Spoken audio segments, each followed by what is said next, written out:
Di tempat kita itu posisinya pada saat tahun 2011 itu ya. Jadi kita itu dikelilingi oleh kompetitor yang posisinya secara modal kita kalah gitu ya. Kemudian secara branding kita itu juga kalah. Secara luasan juga kalah kok. Jadi luasan daerah kita itu mungkin pokoknya nggak ada apa-apanya lah kalau misalnya di-compare dengan kompetitor kita. Jadi waktu baru masuk itu bener-bener ya ternyata ini yang di tangan saya 502 ikan banget gitu ya, yang waktu masuk ke developer itu. Shalom semua, welcome to Marketplace Wisdom. Masih bersama saya Fandi dan kali ini saya Ivana. Karena ada beberapa teman yang pengen tahu gitu ya, host yang sering nemenin saya nih kira-kira backgroundnya gimana. Sorry terus apa yang saya tahu. Dan saya seringkali punya prinsip, punya pendapat bahwa host saya ini juga bukan kaleng-kaleng loh. Kita ini harusnya bisa belajar banyak sama co-host yang satu ini. Amin. Oke, sebelumnya ayo perkenalkan dulu gitu ya. Oh gini ya rasanya jadi narasumber ya.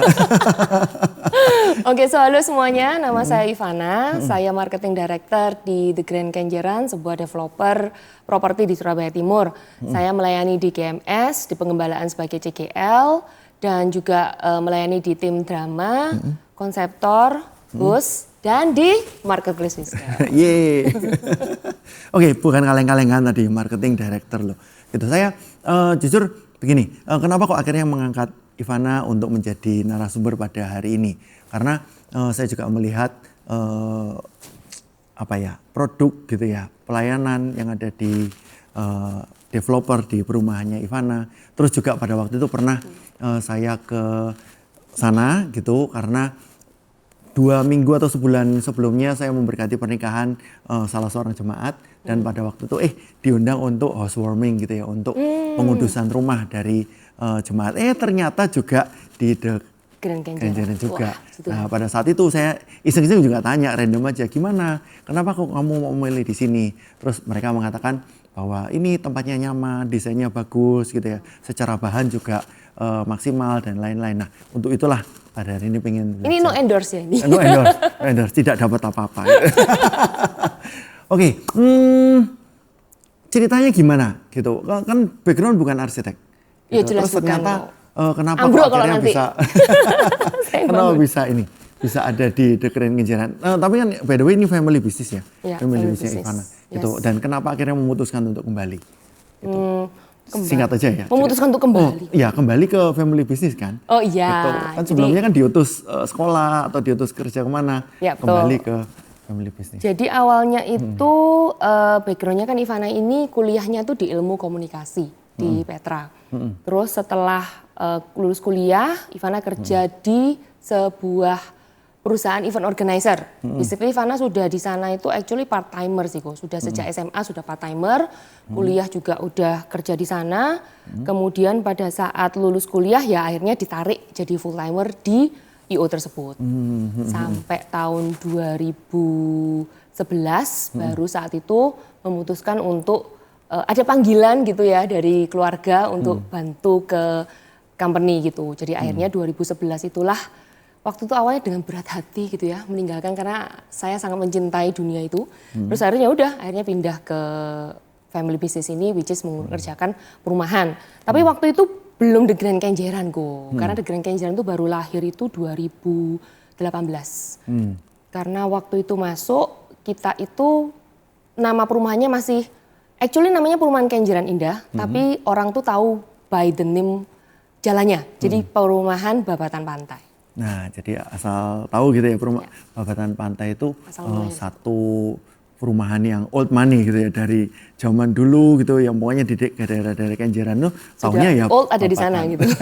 Babatan Pantai. Jadi itu pun berarti perusahaan juga udah cukup lama juga, well established gitu, yang berarti juga dengan segala dengan segala kestabilannya dan Ivana harus masuk ke situ seperti itu. Nah, apakah masuk itu langsung jadi marketing director? Gitu. Enggak sih, waktu itu ya karena ini perusahaan keluarga ya jadi nggak terlalu sampai maksudnya jabatan-jabatan tuh nggak sampai segimana gitu. Cuman ya pasti bidangnya Ivana marketing. Ngurusin marketing. Jadi pertama kali masuk udah di dapur, udah kamu ngurusin marketing karena lanjutin mama. Nah di sana ternyata begitu Ivana masuk, kalau dulu mungkin Babatan Pantai itu udah menguasai semua daerah Kenjeran gitu ya. Wah ya belum gitu. lah Go. Nggak, tetapi sekarang begitu Ivana masuk ternyata sudah ada perumahan-perumahan lain kan, juga ada salah satu juga yang cukup perumahan yang cukup besar juga di situ yang punya nama juga gitu. Lalu apa yang Ivana lakukan sebagai seorang anak muda penuh idealis gitu ya, terus juga dengan IO yang pernah di IO yang bisa sangat-sangat gesit ke sana ke sini dengan ide-ide yang apa ya kreatif dan lain-lain gitu, terus juga ilmu komunikasi yang mumpuni begitu, terus sekarang harus di perusahaan yang stabil, perusahaan yang pada waktu itu kan kalau nggak salah Babatan Pantai sama seperti perumahan lain yang benar-benar punya pakem-pakem yang waktu itu masuk kuno lah kok, ya. kuno ya maksudnya kuno kan. Saya sudah sangat-sangat berhati-hati loh ya ternyata. Enggak lah, kan kenyataan jadi ya memang gitu, emang benar sih. Jadi waktu pertama kali masuk itu kan di tempat kita itu posisinya pada saat tahun 2011 itu ya. Jadi kita itu dikelilingi oleh kompetitor yang posisinya secara modal kita kalah gitu ya. Kemudian secara branding kita itu juga kalah, secara luasan juga kalah kok. Jadi luasan daerah kita itu mungkin pokoknya nggak ada apa-apanya lah kalau misalnya di-compare dengan kompetitor kita. Jadi waktu baru masuk itu bener-bener ya, oh ternyata ini yang di tangan saya 502 ikan banget gitu ya, yang waktu masuk ke developer itu gitu. Cuman jujur setelah melewatinya ini semua itu kayak justru itulah dari 5 roti 2, kondisi yang 5 roti 2 kan itu Tuhan itu malah kasih banyak hikmat, Tuhan itu kasih banyak jalan. Justru disitulah Tuhan itu kayak ngomong, aku yang bela kamu. Tuhan itu yang kayak, ya memang bukan karena apa yang kamu punya gitu loh, tapi memang karena aku yang berkati kamu. Jadi itu malah jadi di dalam pekerjaan itu malah bersyukur gitu loh kok, dengan kondisi kayak misalnya ya setiap kekurangan itu berarti oh tembok ini, oh tembok ini lagi, oh tembok ini, ada tembok terus gitu kan. Cuman selama perjalanan either Tuhan itu membuat saya bisa melihat celah di antara tembok itu atau Tuhan hancurkan temboknya. Gitu. Satu hal yang memang saya salut gitu ya dari Ivana gitu ya, atau perusahaannya Ivana juga, bahwa memang bukan yang ini kita harus aku ya, bukan yang paling besar se-Surabaya gitu ya, atau bukan yang paling besar se-Indonesia, tetapi dengan perusahaan yang seperti ini dengan segala keterbatasan resource-nya, tapi ternyata tetap mampu untuk bisa berkembang, berbuah gitu ya, dan kualitasnya itu kelihatan, dan itu yang membedakan menurut saya dengan yang lain-lain. Dan saya tahu juga Ivana adalah orang yang sangat-sangat concern terhadap kualitas gitu. Dia benar-benar pilih bahan yang terbaik, nggak cuman sekedar hanya mass production gitu. Satu rumah, oke, pokoknya semua rumah model kayak gini, seperti itu. Nah, hal seperti itu mungkin bisa diceritakan untuk jemaat, teman-teman bisa punya inspirasi. Kalau rumah, kalau di developer pasti ada yang namanya di repeat kok. Nggak mungkin tidak ada yang peripitan, itu pasti ada. Ya, copy paste gitu ya. Ya pasti, kalau enggak bisa lah kok. Secara hitungan enggak bisa gitu ya. Cuman yang apa ya, yang membuat kita beda itu memang karena kita ini beda gitu. Jadi pada saat awal masuk dengan segala kondisi tersebut, saya udah pasang mindset gitu bahwa kita harus jadi developer yang beda. Titik itu aja wis, jangan sama gitu. Jadi mulai dari awal masuk, contoh paling gampang untuk paling simpel lah, brosur gitu ya. Jadi zaman itu ada seorang satu company graphic designer yang saya tahu dia itu mengerjakan mungkin hampir semua developer besar lah di Surabaya gitu ya. Pantes pada waktu itu. Saya ini arsitek ya, jadi saya juga sering lihat brosur. Ini brosur kok sama semua. Saya bingung gitu kan, kalau nggak lihat logo developernya itu nggak bisa tahu itu apa. Warnanya ya begitu-begitu semua, desainnya, hurufnya, denahnya, warna denahnya, ya terus lanjut. Betul banget. Jadi memang itu mungkin karena satu, yang memang vendornya itu jadi satu gitu. Jadi pada saat saya dalam tanda kutip belanja graphic designer, saya bilang saya malah tidak mau pakai dia. Saya malah harus cari yang tidak pernah mengerjakan properti. Jadi supaya ketika masuk itu refresh gitu loh. Mereka tuh membawa sesuatu yang baru. Itu contoh yang paling simpel sih. Terus kemudian lanjut ke desain itu ya sama juga Desain tuh juga Saya nggak cerita yang lama ya, nanti kepanjangan gitu. Mungkin masuk yang ke tahun yang waktu ke The Grand Kenjeran lah, itu di tahun 2018 ya. Jadi kan waktu 2011 masuk, saya tuh kasarnya masih berkutat bermain di area yang lama terlebih dahulu, yang di perumahan Babatan Pantai itu. Kita membuat 2 klaster. Setelah itu 2018, kasarnya dulu apa ya, ngumpulin pengalaman gitu ya, lebih-lebih lagi. Ketika sudah siap, ya itu timingnya Tuhan yang buka juga sih. By the way ya, iya ya, timing itu Tuhan yang kasih loh kok. Karena pada saat Ivana masuk dari IO pindah ke developer, itu tahun 2011, itu tahun manis-manisnya properti. Itu kan kalau di dunia properti itu kan ada ya siklusnya gitu ya. Nah 2011, 12, 13 itu tahun manis-manisnya di properti. Jadi Ivana juga nggak bisa klaim itu kok waktu itu bisa sukses ya waktu di awal itu. Ya karena timing gitu, Tuhan yang taruh timingnya di situ. Nah pada saat waktu pindah 2018, waktu dipindah The Grand Kenjeran itu, kita itu kan terakhir mengerjakan satu klaster namanya Astoria Park. Klaster itu favorit sekali, sampai orang-orang teman-teman agent itu ayo buat lagi. Karena itu nggak besar, cuman berapa hektar ya? Pokoknya unitnya cuman sedikit lah, mungkin sekitar 50 unit aja satu klaster itu. Banyak repeat order gitu ya, minta lagi loh, nggak ada, wong itu cuman sudah habis gitu. Jadi ketika kita itu mau membuat The Grand Kenjeran yang baru, dengan desain awal itu jauh berbeda. Jadi desain yang saya pegang waktu itu berbeda jauh sekali dengan yang ada sekarang. Waktu itu. Karena pada waktu itu kok juga sama, Surabaya ini kan, saya nggak tahu ya teman-teman ingat nggak, Surabaya itu pernah ada satu momen seluruh perumahan di Surabaya, ya fasadnya itu aja, ya tampak depannya tropical modern gitu, semua itu seperti itu gitu. Dan Astoria juga demikian gitu ya. Waktu itu memang favorit sekali, nggak bisa memungkirin sampai banyak orang minta.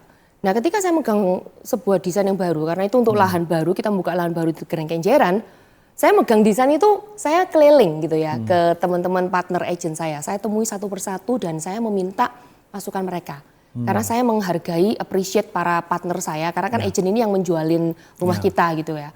Dan saya tahu mereka itu, bagi saya mereka tuh partner dan mereka tuh mewakili orang-orang gitu lah, yang selama ini kan customer kan lewat mereka dulu baru ke saya.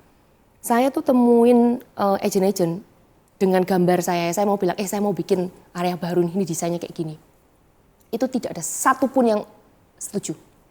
Semua. 100%. Jadi waktu saya pulang tuh kelenger-kelenger, Tuhan gimana ini Tuhan ya kok. Jadi pasar nggak accept ya? Betul, jadi waktu berdasarkan hasil ketemuan saya itu, saya tuh merasa mateng ya. Apa saya ambil jalur aman gitu ya. Kalau saya udah bangun? Belum. Oh, waktu itu belum bangun. Masih gambar gitu? Masih gambar gitu. Waktu itu saya mikir, waduh apa saya, ya sudah lah ya, apa saya pakai gambar ya yang gambar lama, tipe lama, di modif-modif dikit lah gitu. Karena kita tahu tuh pasarnya sudah ada gitu loh. Cuman waktu itu setelah itu saya discuss sama di kantor itu yang di The Grand Kenjeran kebetulan ada saya dan ada sepupu saya. Kita partner up, jadi dia yang bagian project, saya yang bagian marketing gitu. Kan selalu terkorelasi lah ya. Nah waktu ngobrol itu terus dia tuh bilang kayak, enggak kita harus bikin yang beda untuk yang project baru kita ini. Itu and then kayak itu hits me back gitu loh, kayak iya ya, bukannya selama ini kamu tuh selalu mengerjakan yang beda. Dari dulu tuh kan memang apa yang kita kerjakan tuh saya selalu bilang kita harus beda dari tempat-tempat lain gitu. Ya karena ya kita nggak punya privilege seperti kompetitor saya gitu ya. Cuman saya percaya justru karena saya nggak punya privilege itu membuat otak ini diputer terus gitu. Bagaimana orang tuh noleh ke saya meskipun saya nggak punya mall. By the way, tahun zaman itu kok orang itu kalau mau berjualan rumah paling efektif itu di mall. Ya. Kenapa? Karena sebelum zaman pandemi semua ke mall gitu kan ya. Saya dari kecil kayaknya dari SD sudah ya nge-mall gitu kan ya, sampai nge-mall terus gitu kan. Jadi ikannya itu semua itu di mall. Ya. Ngumpulnya di mall. Ngumpulnya di mall gitu. Nah, jalannya gampang gitu ya. Betul. Nah zaman itu kan sosmed masih belum jalan. Sosmed masih belum jalan jadi ya sudah. Ya di mall itu loh gitu. Nah cuman karena saya nggak punya mall, yang punya mall kompetitor gitu ya. Dan kompetitor itu tidak mengizinkan kita masuk. Ya, pasti. Ya, cengli lah gitu. Kalau saya punya mall juga saya nggak mau izinkan kompetitor masuk gitu kan ya. Jadi kayak waktu itu, aduh gimana ya. Jadi tapi justru dengan keterbatasan itulah saya mikir, oh saya harus bikin event saya di show unit dan saya harus bikin event saya beda. Nah di saat Open house itulah, gitu ya? Iya open house gitu, dan di saat itulah saya baru sadar bahwa Tuhan itu sudah ngatur kehidupan saya sedemikian rupa. Dulu tuh waktu awal masuk ke developer alasan Ivana masuk ilmu komunikasi waktu milih jurusan itu adalah jurusan mana yang tidak ada matematika. Sesimpel itu gitu ya. Pilihannya cuma bahasa, desain, ilmu komunikasi. Cuma 3 itu doang. Desain nggak mampu ya, nggak ada bakat. Bahasa nggak tertarik gitu, ngapain aku belajar bahasa. Jadi tinggal 1, ilmu komunikasi. Jadi masuk itu tidak dengan, wah saya nggak tahu kalau orang lain kan, kalau anak zaman sekarang AOG itu wah gila keren banget gitu ya. Mereka udah ngeset mau gini gitu. Zaman saya tuh masih kayak gitu ya. Jadi masuk ke ilmu komunikasi itu hanya lari dari matematika. Tapi setelah masuk ke sana kemudian saya kan masuk ke event organizer. Di mana di event organizer itu setiap hari kerjaannya adalah handle klien. Setiap klien-klien Sweet 17 yang datang itu selalu bilang, aku nggak mau pestaku sama dengan temanku. Semua klien itu pasti demikian. Jadi otak ini kayak diputer terus gitu loh. Selalu, ayo bikin event apa, ini temanya apa, konsepnya apa, lain terus gitu. Dan ternyata setelah saya, dulu waktu awal-awal waktu pindah ke developer, tidak sadar. Dulu waktu masuk saya mikir kayak, waduh gimana ini ya, dulunya dari bikin pesta ya, tiba-tiba masuk ke dunia yang semua jauh lebih serius, harus ngitung ya, semuanya harus dihitung dan lain sebagainya. Waktu itu si Ivana merasa, kok gimana ya Tuhan, aku bisa nggak ya, karena sekolahnya nggak nyambung, background kerjanya juga nggak support gitu loh, pengalaman kerjanya. Tapi setelah saya berjalan dan saya menoleh, justru Tuhan itu atur semuanya tuh mensupport apa yang Ivana kerjakan sekarang. Mulai dari di ilmu komunikasi yang setiap hari harus presentasi, di kerjaan sekarang setiap hari presentasi, ya nggak tiap hari lah. Cuma maksudnya itu kerjaan Ivana gitu loh, mempresentasikan ke agent atau ke klien. Terus kemudian kalau soal konsep event, itu juga sesuatu yang kita bawa warna berbeda di dalam developer perumahan. Dulu tuh kalau kita ngomong show unit punya open house, paling ya pesta sushi, Majang Sushi udah dibilang pesta sushi, pesta duren gitu ya, Majang duren gitu. We don't do that, kita nggak melakukan itu, kita bikin event kita tuh pokoknya aneh-aneh lah kok. Sampai dulu kita tuh juga kalau kita ngomong gandeng influencer untuk rumah, itu kita termasuk pertama yang melakukan hal tersebut. Ya, karena di copy paste sama yang lain. Oh ya kalau sekarang udah banyak banget gitu. Itu kita yang pertama melakukan gitu loh. Terus kemudian bikin event aneh-aneh lah. Boleh dilihat di YouTube-nya The Grand Kenjeran kalau ada yang mau lihat ya event-event kita seperti apa.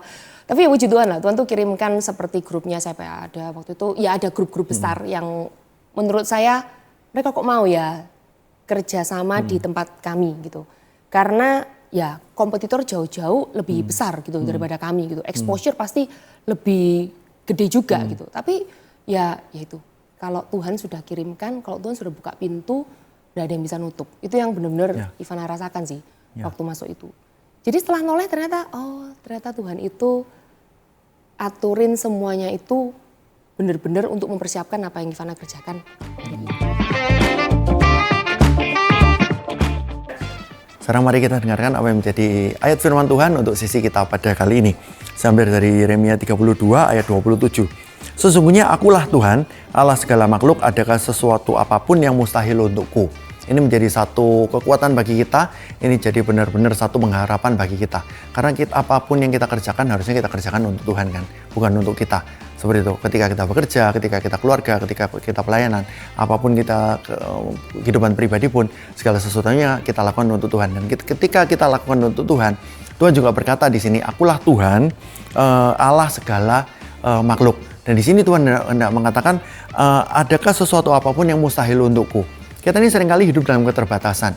Kita tidak mungkin lahir tidak seperti orang-orang yang punya privilege dan sebagainya. Kita hidup dalam misalnya satu kelas tertentu, kita nggak punya resource banyak, gitu ya. Tapi justru karena itu, mari kita berpartner bersama-sama dengan Tuhan. Kita tunjukkan kepada Tuhan, Tuhan, aku mau melakukan yang paling baik, yang paling terbaik untuk Tuhan. Dan itu pun nanti kita akan berpartner dengan Tuhan dan Tuhan pun pasti akan melakukan sesuatu. Tapi kalau kita tidak melakukan apa-apa, kita kan misalnya kita menuntut sama Tuhan. Tuhan, kenapa aku dilahirkan dalam keadaan seperti ini? Tuhan, kenapa bisnisku tidak berkembang seperti ini? Aku mending nggak usah melakukan apa-apa. No, tidak bisa seperti itu. Tuhan ingin ketika kita berpartner bersama Tuhan, berjalan bersama Tuhan, ikut pace-nya Tuhan, ikut kegerakannya Tuhan, dan itu butuh satu effort. Kita harus dengan sengaja mempersiapkan segala sesuatu, dengan sengaja bekerja, dengan sengaja berpikir, membuat segala sesuatu supaya pace-nya kita jalan seiring dengan pace-nya Tuhan. Dan ketika kita berjalan dengan pace-nya Tuhan, maka di sini akan ada satu titik ketika Tuhan akan mengatakan, adakah sesuatu apapun yang mustahil untukku. Mari kita bersama-sama lakukan yang terbaik, persiapan yang terbaik, bekerja yang terbaik, benar-benar serius kita melakukannya untuk Tuhan, dan kita lihat apa yang akan Tuhan lakukan dalam kehidupan kita. Tuhan Yesus memberkati kita semua. Jadi dengan segala effort gitu ya, dengan segala itu harusnya kita ngelihat ya, mungkin kayak Daud lawan Goliat gitu. Cuman ya ini Daud masih in the making seperti itu. Cuman nggak, kadang-kadang kita mikirnya seperti ini ya. Banyak orang yang seakan-akan begitu lihat masuk realita lalu putus asa, lalu merasa bahwa aku nggak mau melakukan apa-apa deh gitu. Toh percuma aja gitu. Tapi sebenarnya kita bisa belajar dari Ivana ini bahwa walaupun dengan resource yang terbatas, walaupun dengan kondisi kelas menengah dan sebagainya, tapi juga segala sesuatu penuh dengan effort gitu, segala sesuatu didesain dengan baik, bahkan dipikirkan dengan baik gitu. Jadi kita ini benar-benar seakan-akan memberi satu masterpiece gitu buat klien. Seperti ya, saya juga pernah ngelihat ketika Ivana mempersiapkan event yang sekarang yang Korea itu ya. Oh gitu. iya, nah itu kan juga semua daerah komersial itu dipersiapkan dengan baik. Memang tempatnya juga nggak gede-gede banget kan, gitu. Tapi dengan dipersiapkan dengan baik, ketika orang masuk itu langsung wow gitu. Kita bisa ngerasakan vibe-nya, foto-foto dan sebagainya. Nah, apakah itu juga yang mendasari Ivana untuk kenapa sih harus ngasih effort yang terbaik gitu? Kadang-kadang jujur ya, kalau misalnya lihat tempat lain, kita bisa lihat, ini cuma styrofoam doang, gitu.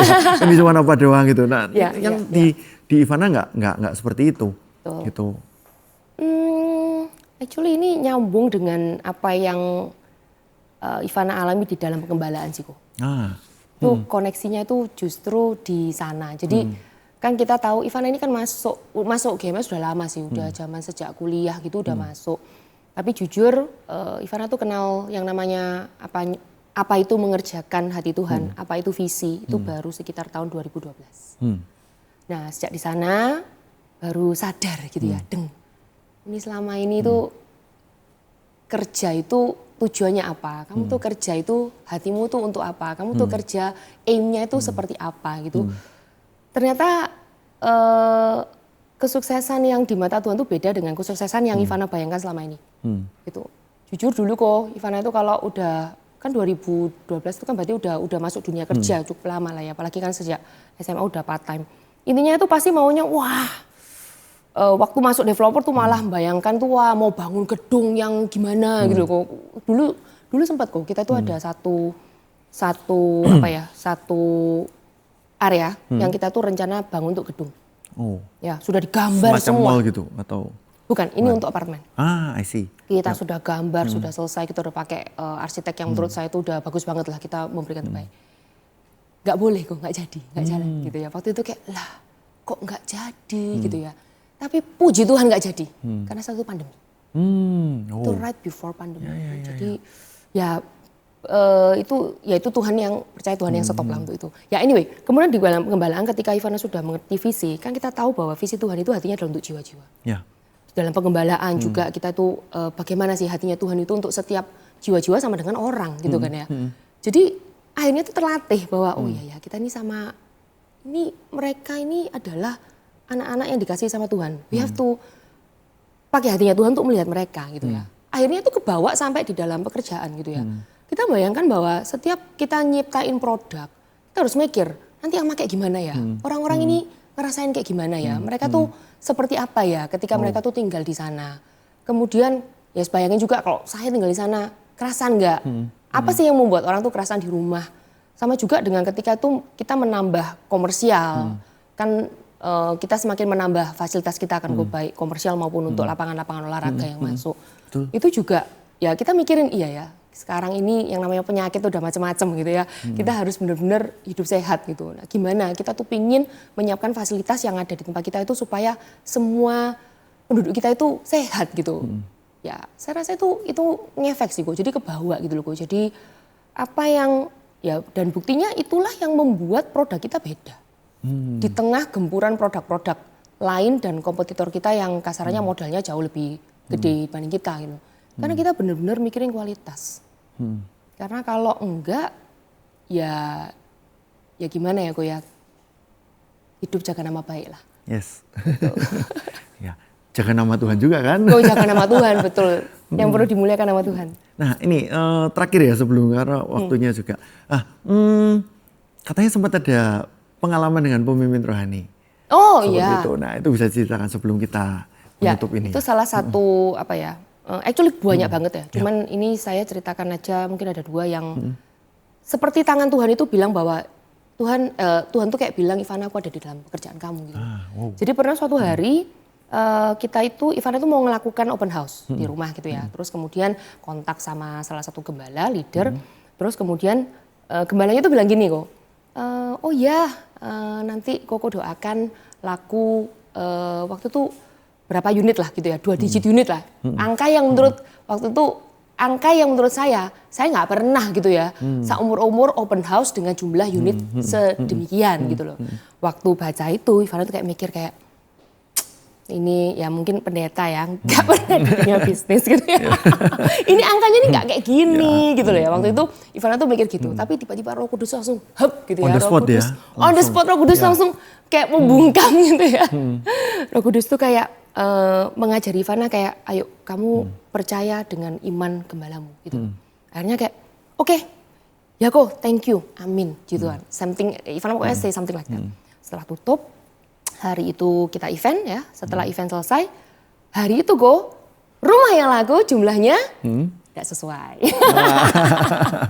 Tidak sesuai dengan yang itu ujian sikap hati tuh. Iya, nggak sesuai dengan yang diucapin gembala gitu. Lagi-lagi gitu kayak pingin ada suara kayak nyatong gembalamu. Cuman lagi-lagi puji Tuhan, Roh Kudus tuh membungkam lagi. Tidak boleh gitu ya. Jangan kamu berkata demikian gitu. Ya juga. Akhirnya Ivana nggak ngomong, ya maksudnya tidak keluar keluh kesah gitu ya. Cuma bilang, Tuhan, Engkau yang kasih segala sesuatu itu baik. Aku percaya Tuhan kasih angka berapapun, Ivana percaya gitu ya. Setelah itu berlalu, beberapa bulan kemudian, intinya Ivana itu nyerprisein anaknya gembala tersebut waktu ulang tahun. Dan secara tidak sengaja juga diajak, ayo ikut lunch gitu ya. Waktu itu kayak nggak usah, tapi dipaksa akhirnya ya sudah. Akhirnya Ivana ikut lunch dan hari itu ada momen bisa berketemuan dengan gembala tersebut gitu ya. Orang tuanya gitu kan. Iya orang tuanya gitu, karena waktu itu di ulang tahunnya ada. Nah, waktu ngobrol ditanyain, gimana Ivana, gimana penjualan gitu ya. Oh iya laku berapa ya ya. Lihat handphone gitu, tanya sama pegawai, sampai sekarang ini kita laku berapa sih gitu loh penjualan. Angka yang tertulis itu persis dengan angka yang disebutin. Wow, puji Tuhan. Waktu itu sampai, terus gembala itu yang ngingetin, Ivana sama dengan yang Koko nubuatin ya. Kuagetku, itu bener-bener kayak, wah, jadi sejak saat itu ya, makanya itu Ivana percaya banget sama yang namanya di dalam dunia penggembalaan, yang namanya leader rohani, yang namanya gembala rohani itu, Ivana tuh benar-benar percaya mereka tuh kiriman dari Tuhan untuk jaga kita. Mereka tuh benar-benar adalah orang yang Tuhan itu pakai untuk bekerja, kayak tanda bahwa Tuhan itu ada dalam hidupku ya melewati mereka-mereka ini gitu loh. Itu semua nggak unplanned loh, Maksudnya kok bisa cek pasnya gitu loh, sembarang sesuatu itu kayak. Jadi sejak itu Ivana percaya ya, apapun yang mungkin timingnya bukan timing Ivana, ya mungkin pengertian itu nggak bisa sempurna, tapi yang penting pokoknya kita jaga hati aja, kita jaga iman kita. Tuhan tuh nggak mungkin, Tuhan tuh tidak mungkin meleset, Tuhan tuh nggak mungkin meleset. Yang pertama, ada satu lagi kok. Jadi tahun 2015, waktu itu berarti Ivana baru bekerja sekitar 4 tahun. Masuk ke sana, itu termasuk, udah ada pembuktian kerja nggak ya? Ya ada lah. Sudah kan kita launching 2013, ada lah. Tapi kan belum sampai segitunya, baru 4 tahun. Udah ada prestasi kerja. Berarti kan? Sudah ada prestasi kecil gitu ya. Nah tapi kan waktu itu masih, kalau sekarang kan puji Tuhan kita sudah lebih dipercaya. Zaman itu tuh masih belum dipercaya gitu ya, masih banyak pengawasan yang kemarin sore gitu. anak kemarin sore jauh lebih ketat gitu. Nah waktu itu gereja sedang mengadakan KKR di Landmark. Waktu itu AOG. 2015. 2015 September. Ya. Nah waktu itu entah kenapa tiba-tiba itu timbul kerinduan untuk pasang iklannya di billboard lokasi kita. Ya. Tiba-tiba aja timbul kerinduan itu gitu loh. Saya mikir kayak, weh ngawur aja.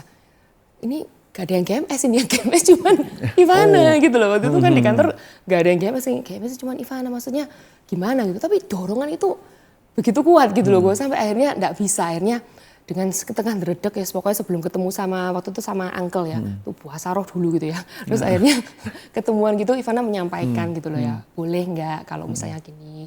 Selama periode waktu tertentu Ya, gitu tertentu ya. diganti dengan iklan untuk KKR ini gitu ya. Puji Tuhan tuh akhirnya boleh gitu loh. Waktu kita boleh tampil ya sudah, enggak ada pikiran apapun. Nah pada saat itu adalah masa-masa di mana company kita itu kita membangun yang namanya rumah pojok. Kalau kau tahu arsitek ya, di semua developer rumah pojok itu paling jarang dibangun. Ya. Rumah pojok itu selalu dibiarkan kosong. Kenapa? Karena peminatnya sedikit, bangunannya besar, mahal, orang banyak nggak suka karena kepotong dengan taman. Prefer, maksudnya kayak niche sekali lah untuk customernya gitu. Nah di tahun itu karena kita waktu itu lahan lama sudah habis, mau nggak mau kita harus bangun. Jadi itu kita punya sekitar berapa unit rumah pojok yang besar-besar yang harganya cukup mahal dan belum laku gitu ya. Nah pada saat itu kita cukup struggle jujur karena memang nggak mudah menjualkan rumah pojok itu. Cuman pikir-pikir mungkin developer mikir rodok gendeng arek gitu ya maksudnya. Rumah pojok kita nggak ada yang bangun, dia ini developer sama gitu bangun-bangun gitu. Tapi ya kok ya jujur nggak lama setelah kita tuh pasang billboard itu, rumah itu laku. Oh. Rumah pojok yang paling susah sekali jualannya itu tiba-tiba laku. Dan ya saya tahu bahwa itu kayak lagi-lagi Tuhan tuh kayak ngomong gitu loh, Ivana intinya kayak Tuhan tuh jangan pernah pisahkan Tuhan sendiri, pekerjaan sendiri. Itu enggak pernah kayak gitu loh. Ya. Tuhan itu ada di dalam pekerjaan kita. Ya, itu yang membuat semakin semakin excited aja lah aku untuk mengerjakan hatinya Tuhan, apalagi melalui gereja ini. Amin. Bersama semua leader yang ada. Sip. Nah sekarang terakhir deh, apa pesan Ivana buat teman-teman? Itu yang sekarang mungkin juga lagi struggle di tengah-tengah, nggak bisa punya banyak resource gitu ya, tapi ya intinya jangan putus asa gitu. Buat semua yang punya 5 roti 2 ikan, yang merasa ya cuman punya 5 roti 2 ikan, harus ingat bahwa Tuhan itu melakukan mujizat melalui 5 roti 2 ikan.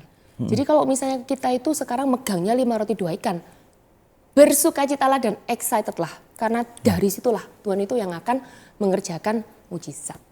Dan tetap jaga nama Tuhan ya, integritas itu benar-benar harus dijaga. Kita itu di company, bahkan kalau kita ngomong brosur ya, kita pun tidak pernah, even di brosur aja kita nggak pernah nipu kok. Karena kita tahu brosur-brosur kadang-kadang tuh saya lihat perumahan ya. Brosur misalnya selangkah dari mana gitu ya? Ini atau bukan, kalau itu sih masih bisa dipikir dengan orang bisa tahu lah ya lokasinya di mana gitu. Kadang-kadang tuh ada ruangan gitu ya, ruangannya sekian, cuman berapa lah gitu ya. Tapi bisa ada ranjangnya, ada lemarinya, jam mejanya, sampai dari mana ya? Ini ukuran berapa? Ini ukuran Barbie atau gimana gitu ya. Jadi kita nggak melakukan itu dan buat saya itu yang saya pegang terus. Itu yang namanya kejujuran dan integritas itu harus senantiasa dipegang. Karena nanti setelah semua ini berakhir kita pulangnya ke surga. Biar bisa tanggung jawab sama Tuhan Yesus. Baca sih kok. Tolong didoakan mereka-mereka ya. Oke, yuk kita berdoa ya. Tuhan Yesus berdoa segala sesuatu yang Tuhan izinkan terjadi, keadaan apapun ya Tuhan yang sedang dialami oleh anak-anak-Mu. Mungkin mereka sedang merasa mereka hanya punya 5 roti dan 2 ikan. Berdoa Tuhan Yesus yang melakukan mujizat ya Tuhan, melalui 5 roti dan 2 ikan apapun yang mereka pegang. Tuhan aku percaya Tuhan segala keterbatasan yang boleh mereka alami hari ini itu adalah menjadi batu pijakan Tuhan akan mereka lebih tinggi Tuhan. Amin. Tidak peduli apapun yang dunia katakan, ekonomi katakan, pakar ekonomi apapun Tuhan. Kami mau tahu Tuhan bahwa Tuhan Yesus ketika berjanji ya Tuhan, Engkau adalah yang setia. Engkau adalah provider yang akan senantiasa Tuhan menjagai kami. Dan Tuhan ajar kami punya hati yang senantiasa terpaut akan Engkau Tuhan. Tuhan di tempat pertama, Tuhan yang mengerjakan isi hatimu Tuhan, biarlah itu yang senantiasa jadi kerinduan kami Tuhan. Kami nggak mau mengejar uang Tuhan, sebab kami tahu kami mau kejar Tuhan Yesus. Dan biarlah berkat itu yang akan mengejar di belakang kami ya Tuhan. Amin. Thank you, di dalam nama Tuhan Yesus kami berdoa dan mengucap syukur. Amin. Amin. Ivana so blessed dengerin sharingnya. Masih panjang misinya aku. Iya. Udah habis. Ntar kapan-kapan lagi ya. Oke. Oke teman-teman, thank you untuk semuanya. Kalau misalnya Anda ada komentar dan sebagainya, tulis saja di kolom komentar. Tapi kami juga rindu Anda juga bisa like, share juga pada teman-teman yang mungkin ada dalam case-case yang sama. Atau share ini juga untuk memberkati yang lain. Gitu. Oke, sampai jumpa di episode berikutnya. See you, bye-bye. God bless.